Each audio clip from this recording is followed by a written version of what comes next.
ঢাকা, চট্টগ্রাম, ময়মনসিংহ ও সিলেটই কি কেবল ভূমিকম্পের ঝুঁকিতে নাকি পুরো বাংলাদেশ? সম্প্রতি থাইল্যান্ড ও মিয়ানমারে ঘটিত ভূমিকম্প শুধু ওই দুটি দেশের জন্যই নয়, বরং প্রতিবেশী বাংলাদেশেও নতুন করে আতঙ্ক তৈরি করেছে। অনেক গবেষক বলছেন এটা এখন আর হতে পারে কিনা প্রশ্ন নয়, কবে হবে সেটাই আসল প্রশ্ন।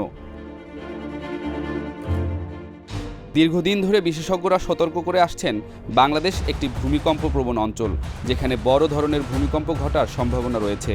তবে জনসচেতনতা ও প্রস্তুতি এখনও সীমিত, যা একটি ভয়াবহ বিপর্যয়ের ইঙ্গিত দিচ্ছে।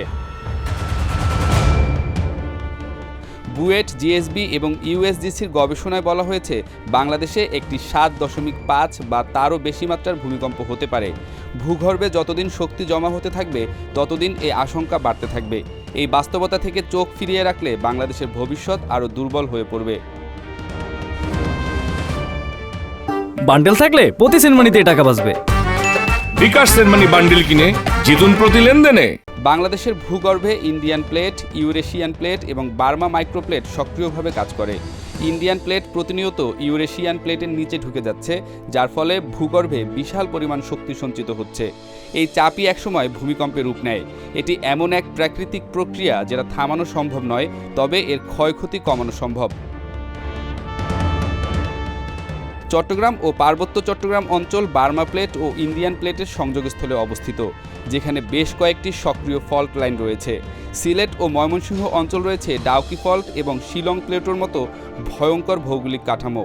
ঢাকার আশেপাশে রয়েছে ভৈরব ও মেঘনা ফল্ট লাইন, আর ঢাকায় রয়েছে ঘনবসতি, অপরিকল্পিত নগরায়ন এবং দুর্বল ভবন, যা একটি ভূমিকম্পকে ভয়াবহ দুর্যোগে পরিণত করতে পারে।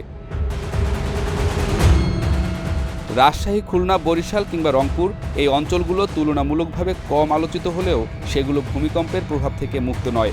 ভূমিকম্পের কেন্দ্রস্থল একটি এলাকায় হলেও তার তরঙ্গ ছড়িয়ে পড়ে 300 থেকে 500 কিলোমিটার পর্যন্ত।